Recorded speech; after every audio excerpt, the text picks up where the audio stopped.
Louvamos ao Senhor com as nossas vozes, adoramos a Ti da melhor forma que nós podemos ou podíamos nesta manhã. Eu creio que cada um deu o melhor de si e isso é nobre da parte de cada um dos Teus filhos, Pai. E agora pedimos que o Senhor venha falar aos nossos corações. Nós invocamos a presença dos anjos que são enviados para proteger e acampar-se ao redor dos que os temem, dos que o temem e dos que são libertos, são livres de todo o mal. Pai, nós estamos nesta manhã nos reunindo, sabendo que o que o Senhor pediu para nós é que nós pudéssemos compartilhar das bênçãos que recebêssemos com o próximo, amando o próximo, nos dedicando para falar, para cumprir, para fazer aquilo que o Senhor tem para nós. Pai, muito obrigado por nos acordar nesta manhã, dando-nos o fôlego de vida e saúde para estarmos aqui. Muitos estão pela internet, Pai, e que o Senhor honre cada um deles com a Tua palavra, com o Teu ensino, com aquilo que é preciso para cada um. Que o Senhor preencha o coração, que o Senhor encha aquilo que ainda está vazio, que o Senhor preencha aquela lacuna na alma, no espírito, no coração deste filho, desta filha, que clama por Ti, ó Pai, que acordou nesta manhã, colocou o joelho no chão e orou ao Senhor pedindo misericórdia, pedindo graça, pedindo uma palavra.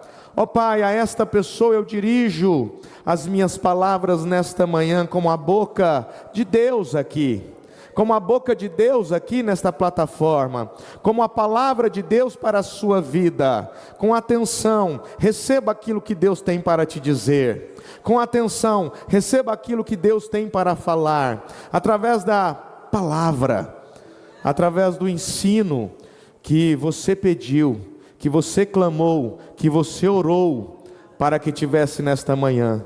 E com esta graça que nós agradecemos ao nosso Deus por tudo. Amém, amém.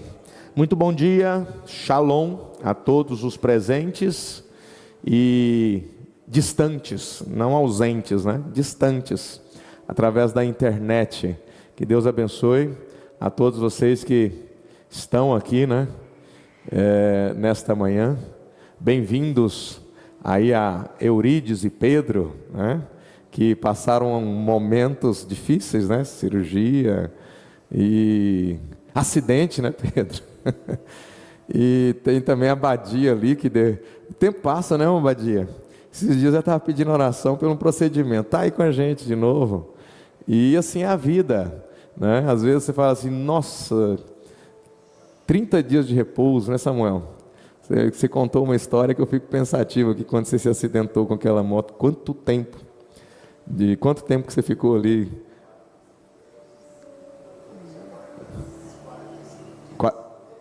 45 dias. Eu não sei se a irmã Rutinha está participando conosco, Rutinha de Brasília. Ela sofreu um acidente há uns 20 e poucos anos atrás, no início dos anos 2000. Ela estava no carro com outros irmãos, esse carro se envolveu num acidente. E eu me lembro da Rutinha acamada, fazendo enxerto na perna, por isso que hoje ela anda com uma certa dificuldade, mas ainda, pelo que nós vimos, então aqueles cuidados ali, Sara cuidando, Josué, os seus filhos, eu me lembro da Sara cuidando dela assim como uma médica, como uma enfermeira, né? Não tenho isso na minha memória.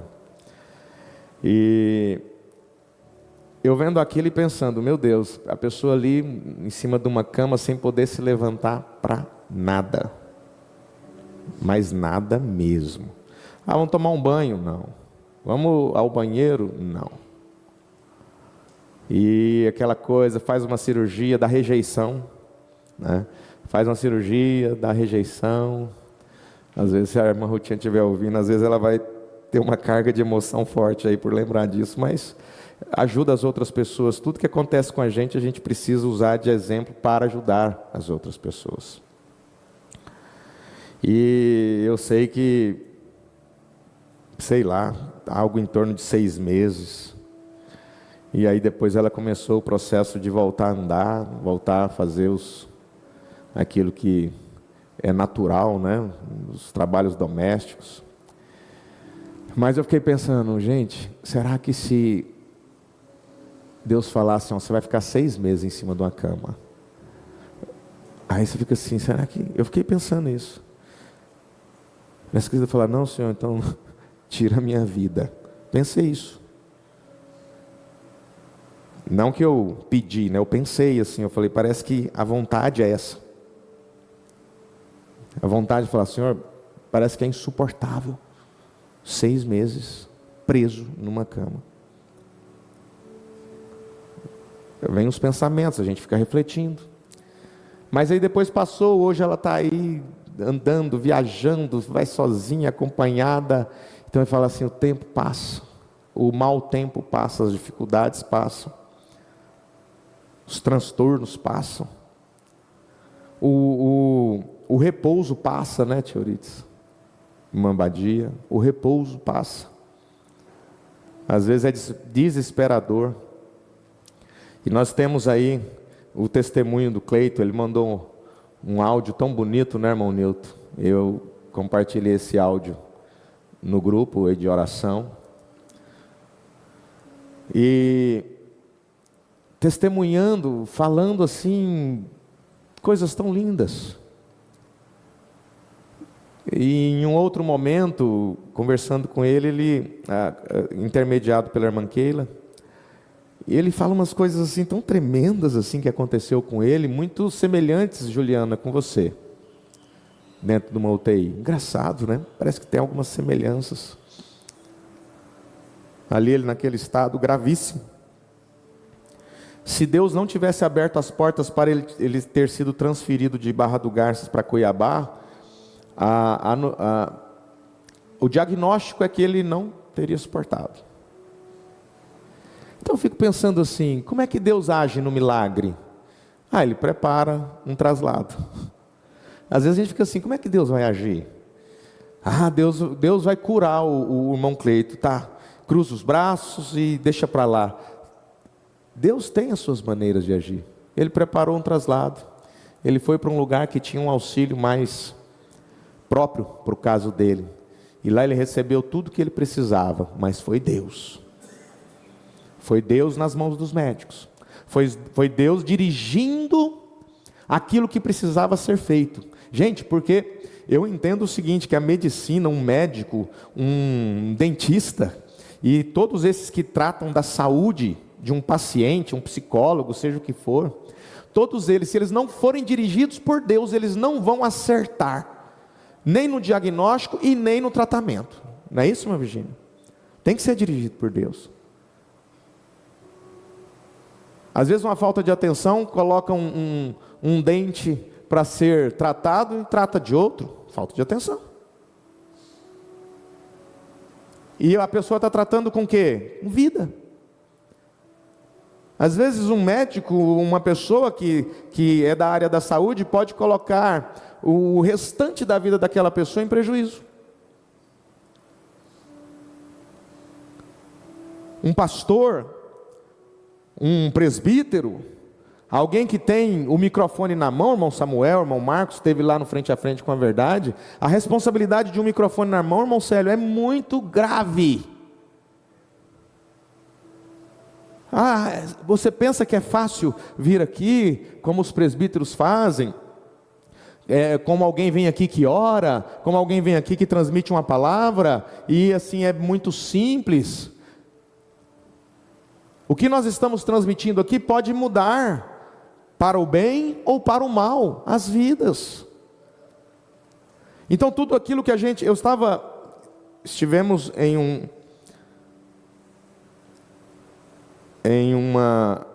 estivemos com a família essa semana, E dentro do culto, o senhor estava lá comigo, dentro daquele culto ali, né?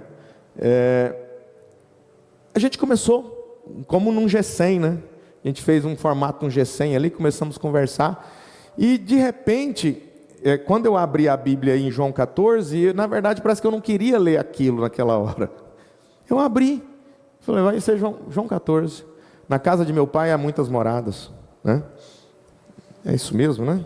Só para ter certeza de ser João 14. Não é? João 14. E aí eu abri a Bíblia e comecei a ler e pensei assim, gente,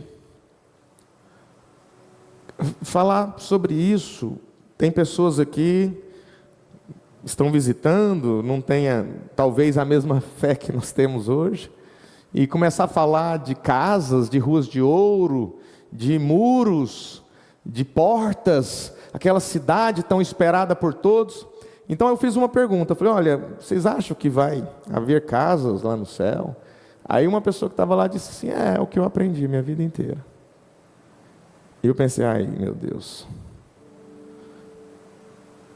Aí eu fui tentando na palavra mostrar que assim como a Babilônia é um símbolo representando, o cordeiro é um símbolo representando pureza, santidade de Cristo. Não que eu fui citando tudo isso, mas agora eu estou completando aqui com a igreja. Assim como a besta, 7 cabeças, 7 chifres, enfim, tudo isso tem um grande valor simbólico ali dentro do Apocalipse para nos dirigir a entender o que é. A Nova Jerusalém é composta por nós. Parece que até assim, a pessoa até parece que desanima um pouco, quando fala assim, a Nova Jerusalém é você que compõe ela. E aí nós fomos embora e eu vim pensando assim, gente, por que eu abri? Porque quando o senhor pediu para me falar, eu simplesmente abri, em João 14. E eu comecei a ler, eu falei, João 14, na casa de meu pai há muitas moradas. Que casas são essas, que moradas são essas? E aí eu vim, fiquei pensativo, depois pensei, gente, provavelmente aquela irmã talvez não vá mais, talvez ela não aceite o que foi falado. E ontem, eu estava no culto, ontem lá em Brasília, eu recebi a mensagem de uma irmã falando, pastor, eu conversei com a irmã, e ela disse que nunca tinha ouvido o que o senhor disse. Aí eu pensei, ai meu Deus. Ela tem 30 anos que ela frequenta uma igreja, ela nunca tinha ouvido o que o senhor disse. E aí eu fui lendo rápido, depois do culto ali de Brasília, os textos. Eu pensei, então eu realmente estava certo. Parece que aquilo que eu disse talvez tenha prejudicado ela. E falando ontem, né, tudo tem o seu tempo, pensei, talvez não foi o tempo certo. Mas eu não fiz de forma proposital, simplesmente abri a Bíblia. E aí ela foi escrevendo, ela falou assim, pastor, só que aconteceu uma coisa com ela não está conseguindo mais assistir os cultos na igreja dela. Depois que ela ouviu, gente, vocês percebem que tem coisa, quando a sua mente é transformada, parece que você não consegue mais compor aquilo que você compunha, fazer parte daquilo que você fazia, ouvir aquilo que você ouvia de forma tão natural. Parece que muda. Depois que isso se chama metanoia. Metanoia é transformação de mente. Transformação mental. Frente a frente com a verdade, 12 horas e 2 minutos, por quê? Romanos 12, 2 diz, não vos conformeis com este mundo, mas transformai-vos. Para que você possa o quê? Usufruir da boa, perfeita e agradável vontade de Deus. Como que eu usufruo da boa, perfeita e agradável vontade de Deus? Transformem as suas mentes através do conhecimento divino. que não tem nada de muito extraordinário. Está escrito, gente, está escrito nas Escrituras. Nós falamos muito, profetize na sua vida. E eu estudando os dons, estudando a palavra, buscando conhecimento, eu pensei assim, caramba, eu não posso profetizar na minha vida. Os dons nunca foi para mim. Eu não posso profetizar na minha vida. Ah, pastor, por que não? As profecias, 1 Coríntios, capítulo 14, diz assim, as profecias é para edificação, encorajamento e consolação da igreja, ou dos homens. Então como é que eu faço para falar de mim mesmo? Como é que eu faço? Já que as profecias é para edificação, consolação e encorajamento dos homens, da igreja, e nós temos aprendido que os dons não são para uso próprio. Os dons não são para uso próprio. Os 9 dons espirituais de 1 Coríntios 12, os dons de operação, que está em Romanos 12, 1 Pedro 4, não deve ser para uso próprio.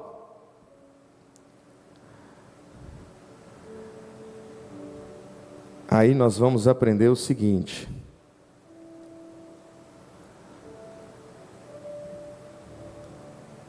quando você falar de si mesmo, você vai declarar bênçãos na sua vida. Ah, pastor, mas o que tem profetizar na vida da gente? Bom, se eu profetizo na minha vida, eu estou usando o dom para mim mesmo, e eu não vi Jesus profetizar na vida dele. Você está entendendo que nós estamos aprendendo passo a passo? Eu declaro. Sabe o que é uma declaração? Quando você declara que você não é um inútil, que você não é aquilo que as pessoas dizem de você, que você não é aquilo que às vezes os seus pais, os seus avós disseram que você não ia prestar, que você não é aquilo que às vezes sua esposa, o seu esposo diz de você, ou que seus filhos dizem, você não é isso, você não é nem aquilo que você pensa que é, você é aquilo que Deus olha para você e pensa que você é. Aquilo que Deus diz que você é, isso você é. Então isso você declara. Mas quando você profetiza, você edifica, encoraja e consola alguém. É 1 Coríntios capítulo 14, verso 13. Ah, pastor, então e se alguém vir aqui e falar, profetiza na sua vida? Não tem problema. Ah, pastor, eu vou profetizar na minha vida. Não tem problema nenhum, só entenda uma coisa: desde que você use o dom para uso próprio, você está usando ele sem amor. E aí é onde a gente entende que, quando Paulo começa a escrever aos Coríntios, 1 Coríntios 12, ele não poderia ter escrito o Coríntios 13 antes do 12, para não deixar uma lacuna, um hiato, um vazio, um vácuo entre o capítulo 12 e o 14, porque ele está falando dos dons, busca os melhores dons, e de repente ele vem no capítulo 14, como usar os dons, qual que é a maneira certa, qual que é o jeito, como deve ser usado na igreja, fora dela, no quarto, como que você vai usar os dons. No capítulo 12 ele fala o que é os dons, quem que dá os dons, quem que reveste você com esse poder. Mas de repente, puf, cai Coríntios 13. A excelência do amor no meio. Por quê? Porque se ele começa com Coríntios 13, talvez ele ia desanimar os coríntios de operarem nos dons. Porque ele começa dizendo, os dons sem amor não valem nada. Aí quando ele começasse a falar dos dons, os coríntios falassem, diz para lá, a gente ama mesmo. E às vezes a pessoa não sabe nem o que é amor. Às vezes a pessoa pensa que amor é apenas falar eu te amo. Amor não é apenas estar ali presente no momento, não é só, mas eu sempre estou presente, não é só isso. Amor é procurar saber a necessidade do outro para fazer conforme ele deseja ou ela deseja, e não conforme eu penso ser. Faça com os outros aquilo que você gostaria que fizesse com você. Isso não é amor, isso tem um pouco de egoísmo, porque eu estou pensando como gostaria que fizesse comigo, para eu fazer com os outros. E quando você pensa assim, mas eu vou procurar saber como ele gostaria de ser tratado, como ela gostaria de ser tratado, e eu não vou tratar ela como eu gostaria, mas como ela gostaria, como ele gostaria. Entende isso? Faça com os outros aquilo que gostaria que fizesse com você. Tudo bem, já está num bom caminho andado, mas ainda estamos pensando em nós apenas. Gente, tem um pensamento que manifesta egoísmo e que ao primeiro momento parece que não é. É quando as pessoas estavam ouvindo uma história e um pastor falou, olha, eu tinha um colega médico e ele disse, não era médico, ele tinha outro tipo de empreendimentos, não era médico. Eu tenho um amigo e ele chegou em mim e falou, olha, eu alcancei tudo que eu queria, tudo que eu precisava para mim eu tenho, tudo que eu preciso para viver financeiramente, casa, carro, bens, eu tenho. Agora eu acho que eu vou me colocar para servir a Deus no ministério. Tudo que eu preciso, eu tenho. Tudo que eu necessito, eu tenho. Agora eu vou me colocar para servir no ministério. Então, ele contando essa história, uma história meio longa, e ele conversando com ele ali, o certo é que ele fez esse homem entender, o pastor fez esse homem entender, que o ministério dele estava naquilo que ele estava exercendo, no seu empreendimento, na sua profissão. E ele falou assim, você tem tudo que você precisa, tá bom até aqui? Tudo que você precisava você já alcançou? Sim. Aí ele disse assim, tá bom. Agora tudo que você vai alcançar é para os outros. Pesado, hein? Você disse que tudo que você precisava você já tem, ao ponto que você falou que ia trabalhar para o ministério agora. Ele falou, não, você vai continuar crescendo, mas agora tudo que você alcançar vai ser para os outros. E esse pastor fala que ele multiplicou, ele se tornou tão multimilionário, e ele fez exatamente o que o pastor instruiu para ele. Ele começou a fazer tudo para as pessoas. Ele falou, esse é o seu ministério, não é vir para a igreja pregar num púlpito. Olha quantas pessoas você está ajudando. E você, de forma egoísta, pensou, tudo que eu preciso eu já tenho. Tá, mas Deus, será que nos plantou nessa terra para isso? Para ter tudo que eu preciso e pronto? Quando você chegar no ponto de dizer, tudo que eu preciso eu já tenho, então você faz assim, daqui para frente tudo que eu alcançar não é meu mais. É para as pessoas. Então, a família unidos em Cristo, nós precisamos chegar num ponto de dizer assim, Senhor, eu quero muito mesmo. Eu não quero só para mim, eu quero também para as pessoas. Pode me revestir demais.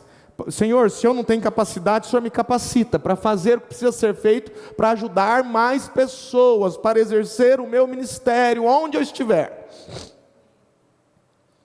Estava conversando com uma pessoa e ela disse, olha, tem um barco lá no Amazonas.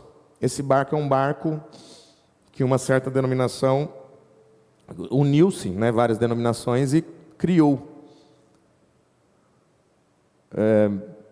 Colocou esse barco ali no rio para fazer um trabalho evangelístico. Ele é exclusivamente para isso. Então ali tem os seus departamentos, psicologia, médicos, dentistas e soluções ali de problemas às vezes jurídicos.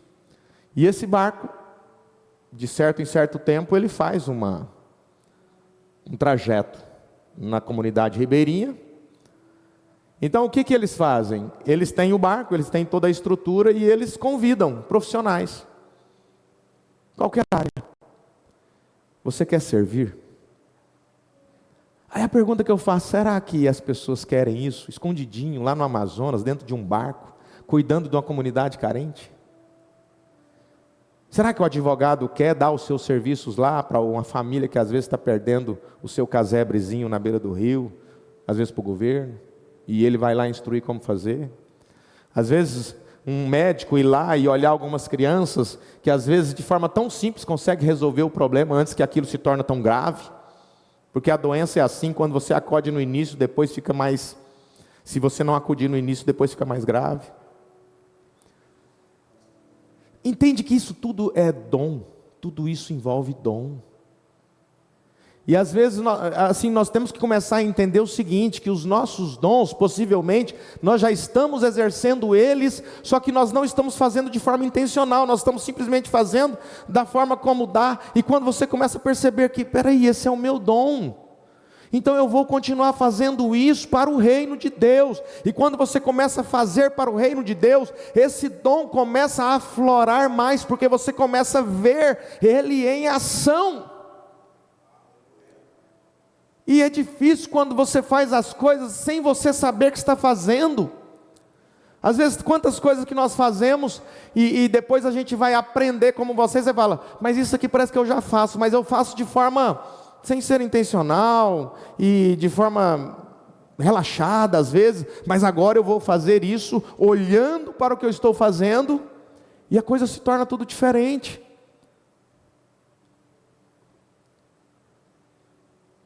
Nós temos, não sei se o Maico colocou o tema aqui. Qual que é o tema que eu passei? Eu mudei umas 3 vezes o tema, Maico, você colocou aí? Ele colocou? Ah, não colocou não, achei que tinha colocado. As características dos dons. Eu estava tentando lembrar o que eu tinha escrito. Aqui eu escrevi eu falei, o que é isso? O que significa isso aqui? Eu falei, as características. Eu não posso ter pressa para falar sobre esse assunto. Às vezes as pessoas falam, o pastor está falando muito rápido. Ah, o pastor está falando muito alto. O pastor está falando muito baixo. Então assim, eu estou tentando me adequar aos gregos e troianos. A todos. Então eu vou tentar falar mais devagar. Quando eu estiver falando muito rápido, é porque às vezes a gente fala sem ver na velocidade, né? Então, quais são as características dos dons? Nós estamos falando dos 9 dons espirituais de 1 Coríntios 12, mas a escritura que nós temos aqui está em 1 Pedro capítulo 4, que vai trazer a base para falar dessas características. Capítulo 4, verso 7, aí nós vamos até o 11. O fim de todas as coisas está próximo. Quanto tempo que Pedro escreveu isso aqui, gente? Fala aí, gente, vou dar 5 chances. Quanto tempo tem que Pedro escreveu isso aqui? 2000 anos, aproximadamente. Vamos falar de forma aproximada. 2000 anos. E o que ele disse? O fim de todas as coisas está próximo. Portanto, sejam criteriosos. Esse próximo, a gente tem que tomar cuidado em a gente colocar. Toda a humanidade vem se colocando, ou seja, a humanidade, vamos falar assim, a pessoa nasce. Então a humanidade ela vem se colocando nesse próximo. E acaba deixando de viver aquilo que Deus quer que cada ser humano vive. Por quê? Porque está próximo mesmo. Só que o próximo que ele está dizendo é para trazer medo, é para trazer temor, é para trazer pavor. Então por que o desespero? É igual falar, seu marido está chegando. Hã? E por que você assustou? Ah, porque tem gente aqui em casa que ele não queria encontrar, tem coisas que ele vai chegar e não vai gostar de ver. Ah, é? Ah, então é bom que ele não chegue mesmo, hein? ó Senhor, volta, volta logo, Senhor. E a moça, o rapaz está dizendo, não volta, Senhor. Será quem que Deus vai obedecer, hein? É o que já cansou de viver e fica pedindo a volta. Por que em vez de não pedir a volta, fala, Senhor, me leva dessa terra? Faz isso não. Porque Ele não vai te levar só porque você pediu. E você vai ficar sendo uma pessoa, um murmurador. Tem uma irmã que pede para Ele levar ela já há anos. Parece que quanto mais pede, dá mais um ano. Pô, irmã, para de pedir, porque aí, toda vez que a senhora pede, Ele te dá mais um ano. E para de pedir. Deixa a hora certa. Então é assim, eu já vivi tudo que eu tinha que viver, eu já me casei, tive os filhos, olha com o meu casamento do jeito que está. Então vai lá para a beira da cama, Senhor, volta, ô Senhor. Aí a palavra mais usada é aquela de Hebreus, como é que é, gente? É Maranata. Ô Senhor, Maranata, Maranata, Maranata, ora vem, Senhor Jesus. Maranata, ora vem, Senhor Jesus. Ô criatura, deixa a menina casar, deixa o rapaz casar, deixa a criança crescer. Ah, mas eu já vivi tudo que tinha, deixa de ser egoísta. Deixa o outro viver. Quando você acha que já viveu tudo que tinha, você vai pegar um caderno e escrever assim, meu legado. Meu legado. Já viveu? Está chamando Maranata? Escreve meu legado. Aí você faz a pergunta, o que? Lá no caderno você escreve, o que pelo menos os meus familiares falarão de mim em 2100. Você vai deixar esse diário. O que pelo menos os meus familiares, não estou falando nem os vizinhos da igreja, não. Os meus familiares falarão de mim em 2100. Aí você pode pular uma linha. Ou ninguém nem se lembrará quem eu fui. Será que haverá quadros na estante, na parede ou no celular da minha pessoa em 2100?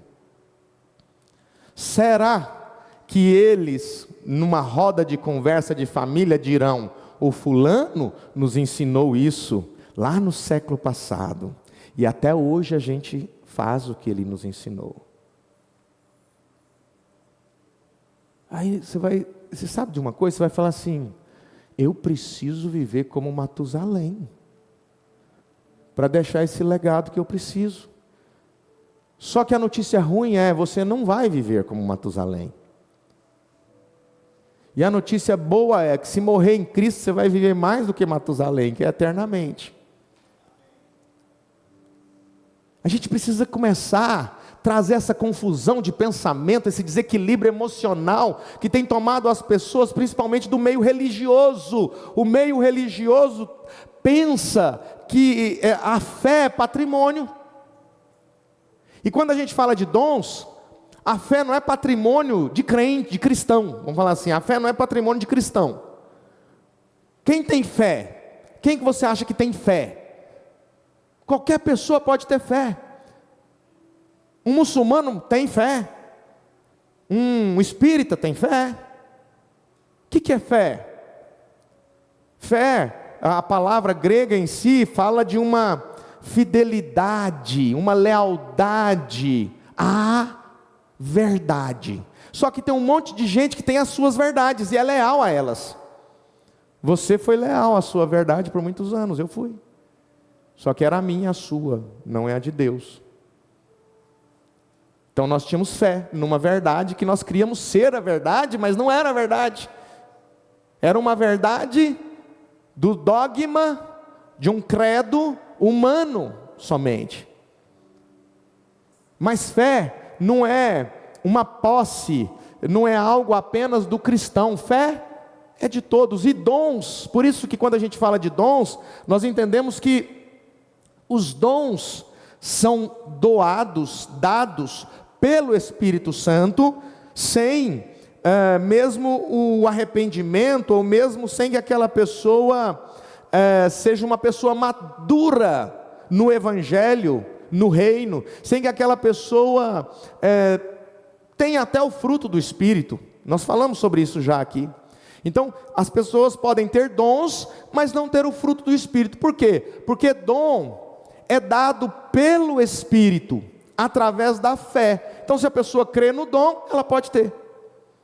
E ela pode não ter o fruto do Espírito, porque dom fala de poder. Dom é um dunamis, é o poder que o Espírito Santo reveste através da graça. Tanto que o termo graça é caris. Caris no grego. Caris, não é caries, é caris. E o termo para dons é carisma. Então, caris é a graça. Caris, graça, carisma, dons. Caris é a fonte. Fonte. A graça é a fonte. Do quê? Dos dons. De onde vêm os dons? Da graça. Graça é um poder que reveste o indivíduo com aquele poder para que ele possa operar naquele poder. Então, o poder qualquer um pode ter, mas o caráter de Cristo, que é a natureza, que é a própria graça, Cristo é a própria graça, nem todos têm. Então observe que apesar de nós estarmos tendo muito tempo para falar acerca dos dons, o mais importante na vida do cristão é o caráter de Cristo e não o próprio poder do Espírito. Sabe por quê?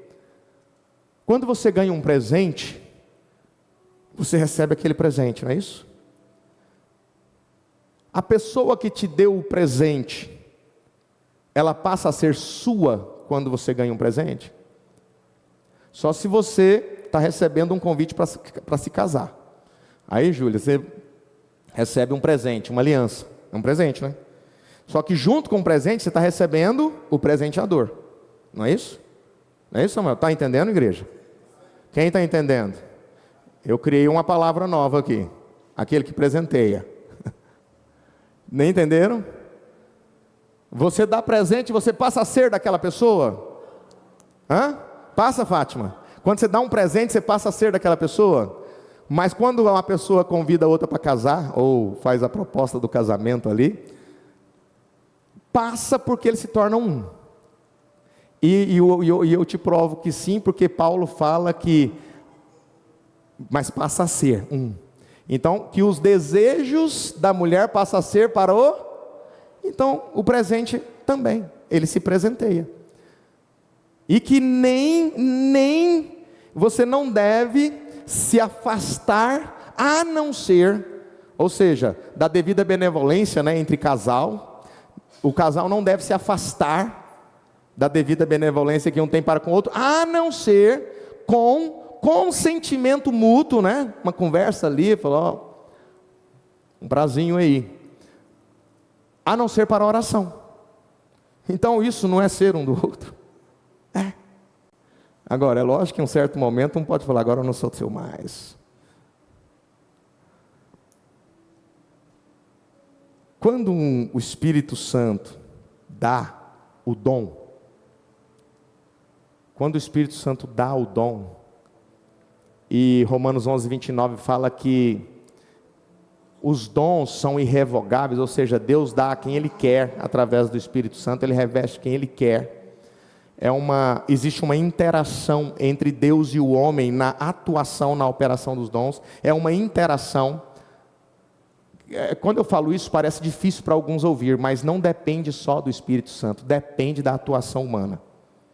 É como se eu limitasse o poder. Não é isso. Não estou limitando o poder do Espírito Santo, porque senão Paulo não falaria para Timóteo assim, Timóteo, reaviva o dom que há em ti, acende essa chama novamente. Ele podia pedir o Espírito Santo, ativa a chama lá de Timóteo, que ele parou de usar os dons, ele parou de atuar, de operar. Mas como é uma interação entre Deus, que dá o comando, e o homem interagindo, atua. Então quando o Espírito Santo dá o dom, por si só, como um dom espiritual, que a pessoa pode continuar na carnalidade, a pessoa pode continuar sendo quem ela é ali, e às vezes pode operar nos dons, é um poder. Nós precisamos entender essa diferença. O dom é um poder dado pelo Espírito Santo, só que o Espírito Santo não se doa. Aquela pessoa tem o poder dado pelo Espírito Santo, tem o presente, mas não têm o Espírito Santo. Deu para entender melhor? E o que é o fruto do Espírito Santo? É estar cheio, ou seja, eu não tenho um presente do Espírito Santo, eu tenho o Espírito Santo.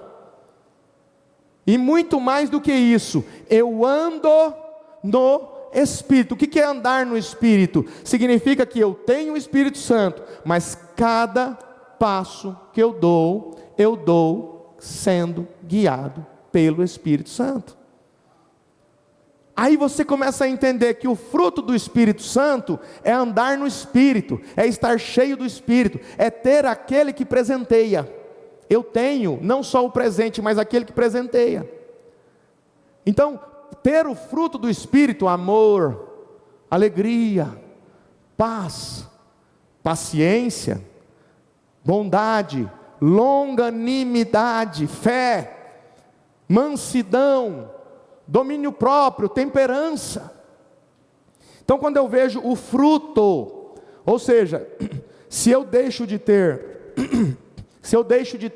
alguma dessas características do fruto, eu acabo deixando o fruto incompleto. Eu tenho amor, mas não tenho domínio próprio. O fruto está com uma lacuna.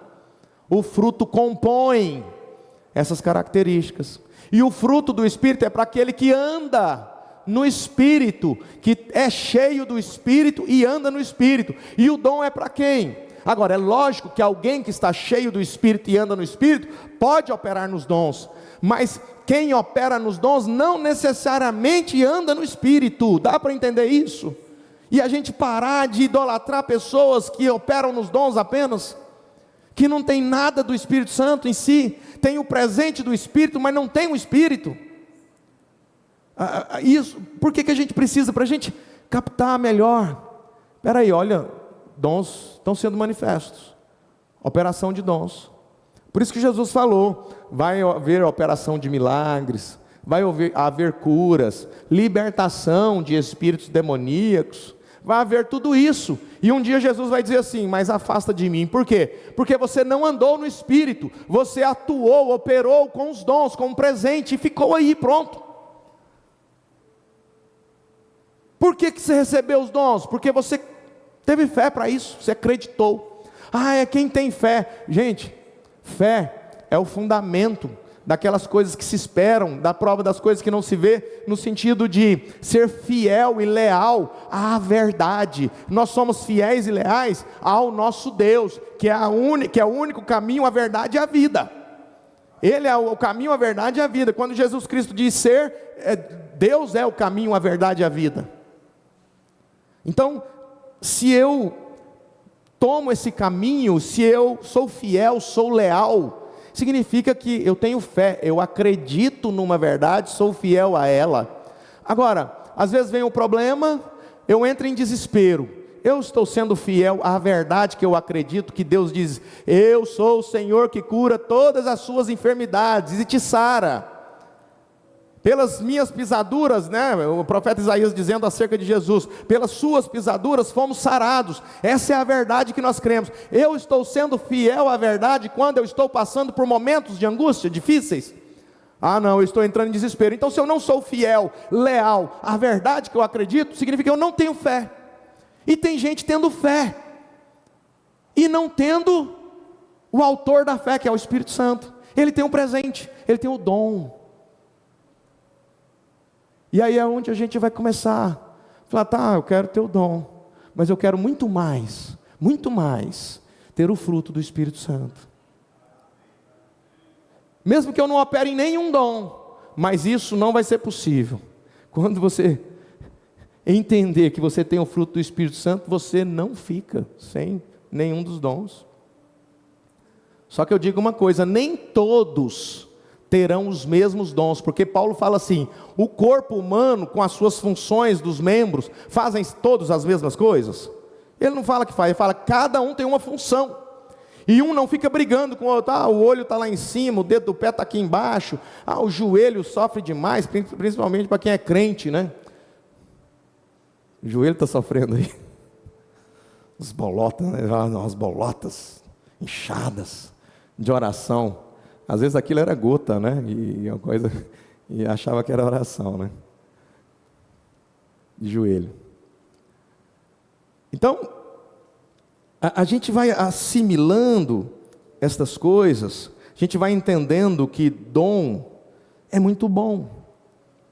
Mas Paulo teve que falar isso para os coríntios: dom é bom, procura os melhores, faça tudo o que você puder para operar, para fluir nos dons, em prol de quem?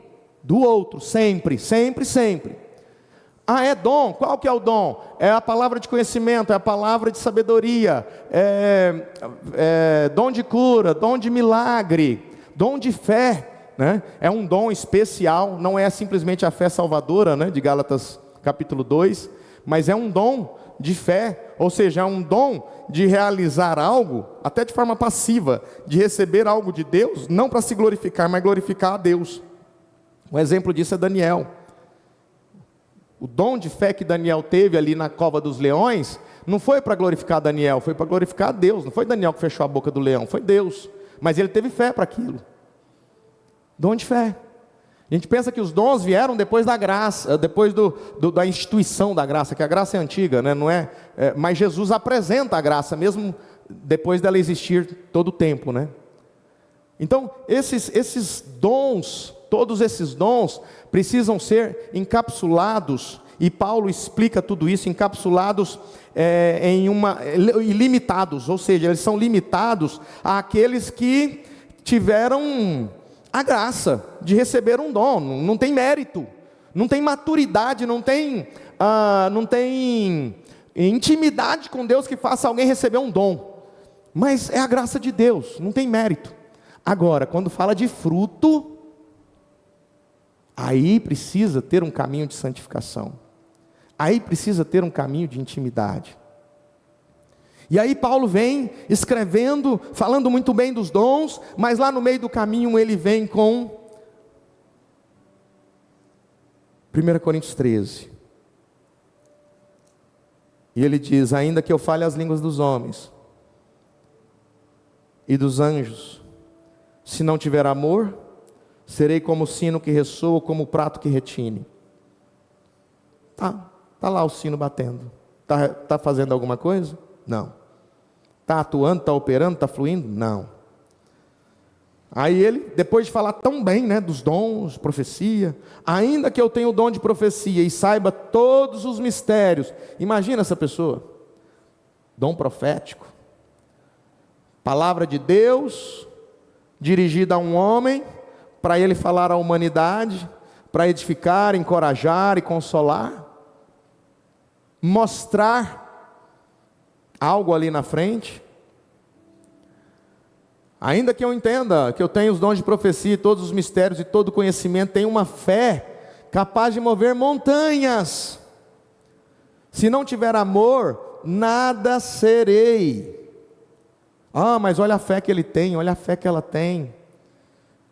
Pastor, mas é um rolo compressor quando vai tratar com as pessoas. E eu aproveito esse parêntese para dizer o seguinte: a família Unidos em Cristo está aprendendo muitas coisas. Nós estamos aprendendo muitas coisas. E uma coisa que nós precisamos considerar, talvez no nosso estatuto até de forma estatutária, talvez afixado ali nas nossas missões, visões e valores, ou a missão, visão e valores que nós vamos ter ainda. É inaceitável o desrespeito uns para com os outros. Inaceitável. Ah, mas foi o maior da igreja. É inaceitável. Quando a gente estabelece valores, ninguém é maior do que os valores daquele lugar que foi estabelecido. Ninguém. Quando se estabelece valor, hierarquicamente, valor está lá em cima. Ah, pastor, mas é porque, sabe, eu tenho um filho que ele acabou decidindo-se por, sabe, essa modernidade aí de mesmo sexo, essas coisas. Então, e ele quer se casar na Unidos em Cristo. Aí o Júnior, Pode até falar assim, não, tá, vamos conversar, vamos. Mas o Júnior não vai fazer isso. O Júnior vai falar assim, deixa eu ver os valores da Unidos em Cristo. Deixa eu ver o estatuto da Unidos em Cristo, né, irmã Cleonice? Vamos ver o que está no estatuto. O estatuto, hierarquicamente, está acima do pastor, está acima do diácono, está acima do técnico, está acima do presbítero. Vamos ver o estatuto. Nós amamos toda a humanidade. Só que a Unidos em Cristo não realiza, porque vai contra os princípios bíblicos. Eu sinto muito. Não sou eu, é o estatuto, são os valores. Nós já tivemos problemas aqui de xingamento dentro dessa igreja, xingar. E nós vamos estabelecer uma coisa, se aconteceu isso, e se tem alguma função, não vai ter mais. Acabou. Foi o pastor que fez isso? Foi o Samuel? Não, são os valores da igreja. Não vai ter mais. Seja quem for. Faltou com respeito, xingou. Maltratou. Acabou. Sem segunda chance. Entende que a Unidos em Cristo precisa crescer, só que ela precisa ter os seus limites estabelecidos não por uma pessoa. Isso não está sendo estabelecido por mim. Isso está sendo estabelecido pelo crescimento da Unidos, pelo processo de expansão que nós já estamos tendo. Eu não estou dando tempo para Deus para dizer qual que é o tempo desse processo de expansão, mas uma coisa nós vamos ter: respeito, educação. O que Paulo está dizendo aqui? Ainda que eu tenha fé para mover montanhas, se não tiver amor, não serei nada. Mas é a irmã do ciclo de oração a que mais tem fé na igreja. Não adianta. Sem amor não adianta, prejudica. Se eu faço isso aqui, gente, sem amor, sem desejo de ajudar, eu estou aqui pensando assim, como eu posso ajudar? Como eu posso ajudar? Como eu posso ajudar quem está na internet? Como eu posso ajudar? Eu não estou aqui para simplesmente, eu preciso me ajudar, eu preciso fazer. Não! Se eu estivesse pensando isso, eu estava indo lá em Brasília, irmão Célio. Sai de tarde, chega lá, faz o culto, aquela maravilha, tudo muito gostoso, chega meia-noite em casa, de repente estamos aqui na escola bíblica e tudo bom. Mas se fosse por mim, eu não estaria fazendo nunca. Eu estaria indo para as praças, para os shoppings no dia de sábado. Sim, com toda certeza. Domingo eu dormiria até mais tarde. Mas por que eu venho para cá? E eu sei que vocês vêm para cá também, para manifestar aquilo que Deus já nos deu. A gente tem um erro, a gente erra quando a gente diz assim: nossa, o fulano é generoso, nossa, Deus vai abençoar tanto ele. O processo é inverso. Nossa, o fulano é generoso, ele deve ser tão abençoado. Ele deve ter sido tão abençoado para ser generoso como é. E a gente fica assim: Deus vai te abençoar, você é generoso, Deus vai te abençoar. Gente, esquece essas moedas de troca, Deus não faz isso. Se você estiver pensando que você está sendo generoso para Deus te abençoar em alguma coisa, para de ser. O olhar não é para o futuro, o olhar é para o passado. Por que eu sou generoso? Porque Deus já fez. Por que eu dou? Porque Deus me deu. Por que eu contribuo? Porque Deus já fez por mim. Por que eu venho aqui e prego? Porque Deus já fez muito por mim, eu pregaria minha vida inteira. Se Deus não fizesse mais nada por mim, eu pregaria minha vida inteira só pelo que Ele já fez por mim. Mas eu sei que Ele é um Deus justo, Ele não vai deixar de fazer. Mas eu não venho aqui pregar e falar: Senhor, eu preguei hoje de manhã, olha aí, cadê meu salário? Não! Cadê minha bênção? Irmão Célio está orando, irmão Nilton está orando aí para um monte de gente, colocando os nomes dos pedidos de oração. E você perdeu seu tio. Deus, está vendo? Eu oro pelas pessoas, uns são curados, e o meu tiozinho querido partiu. Não. Senhor, Deus deu, Deus tomou. Viveu conosco enquanto era o período dele viver. É ou não é? Ou você vai ficar: eu sou o homem dos pedidos e eu perdi o meu tio. Gente, lógico que não. Você tem essa maturidade de entender, senão você nem estaria aqui hoje. Você falaria assim: quer saber? Eu fico lá anotando os pedidos, orando pelas pessoas, todo mundo sendo curado, e o meu tio morreu. E daí? Não é, irmão Nilton? E daí? A vida continua, não continua? Sofre demais a perda, o luto tem que ser vivido. mas nunca colocar Deus em xeque. Olha só o que o Senhor fez. Nunca, nunca. Senhor, eu oro pelas pessoas, todas são curadas, e olha o que o Senhor fez comigo. Nunca faça isso. Você não ora para receber algo de Deus, você ora porque você já recebeu, e você sabe que Ele é capaz de fazer mais por você. E assim a vida. Eu parei de ir na igreja, por quê? Porque eu pedi, Deus não respondeu. Que falta de maturidade.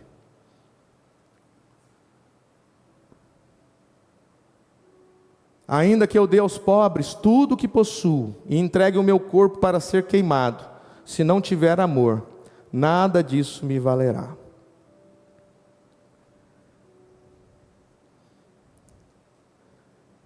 Na verdade, Michael, eu passei para você as características dos dons, mas nós não falamos sobre elas, viu?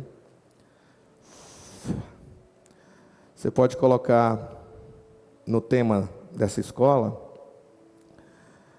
a expressão da graça, porque se a graça é a fonte, ela se expressa através dos dons. Se a graça é a fonte, ela se expressa através do fluir da operação. Então vamos ficar nisso aqui hoje. As características que nós vamos aprofundar e entender o que é cada, a gente faz numa próxima oportunidade. Vamos nos colocar de pé? E considere o aprendizado que nós estamos tendo. Considere. Porque é através dele que nós vamos crescer em fé, em maturidade, em experiência. Nós vamos crescer em fé, em maturidade, experiência. E nós oramos, em especial pelos familiares do irmão Nilton, que perdeu essa pessoa tão valiosa. Mas que eu tenho certeza, irmão Nilton, que o Senhor mandou a foto dele para mim, nós oramos, eu orei, e eu não estou revoltado com Deus porque Deus não curou ele. Eu estou satisfeito em saber que Deus deu muitos anos de vida para ele viver aqui nessa terra, que chegou a hora dele. E agora nós lembramos dos familiares e pedimos que a graça de Deus seja sobre eles. Que Deus te conforte, meu amigo, eu sei o quanto ele era precioso para ti. Que Deus conforte seu coração. Que Deus te anime para continuar orando para as pessoas, para recebermos os testemunhos, como do Cleitinho, como da Juliana, como do João Lucas, que já recebeu alta também, mas está dependendo das nossas orações. Kleber? Cleiton. Irmão Cleitinho, eu falei Cleitinho. Irmão Cleiton, que também recebeu alta, está muito agradecido, ele pediu para agradecer a vocês. Ele mandou o áudio, agradeça a família Unidos. Nós estamos aqui transmitindo. Pai Celestial, sabemos, Pai, que nós não temos muito a oferecer. Talvez capacidade não tenhamos também. Mas o Senhor não espera que nós estejamos prontos para fazer, mas Deus capacita aqueles que se dispõem a fazer. Deus capacita aqueles que falam, eu vou, estou pronto. Vamos, bora. Deus capacita, Deus te preenche, Deus te ajuda. Mas você precisa dar o primeiro passo. Você precisa colocar o primeiro pé no degrau, sem mesmo ver toda a escada, sabendo que Deus vai te guiar nessa subida, sabendo que Deus vai te guiar nessa jornada. Que Deus abençoe a sua vida, que Deus cure a sua alma, que Deus cure o seu corpo, que Deus abençoe você e te levante desse leito de enfermidade, que Deus possa te curar, todas as suas juntas, medulas, todos os seus órgãos, sejam nesta hora operados por Deus, sejam repreendida toda enfermidade, seja repreendido todo o mal, em nome do Senhor e Salvador Jesus Cristo. Receba aquilo que você veio buscar. Você pela internet, receba aquilo que você tem buscado, em nome do Senhor Jesus Cristo, amém. Despeça, abençoando mais, declarando na vida dessa pessoa que está aí com você. E 18h30 nós temos o culto com louvor, culto com adoração e gratidão ao nosso Deus. Venha cultuar conosco, 18h30.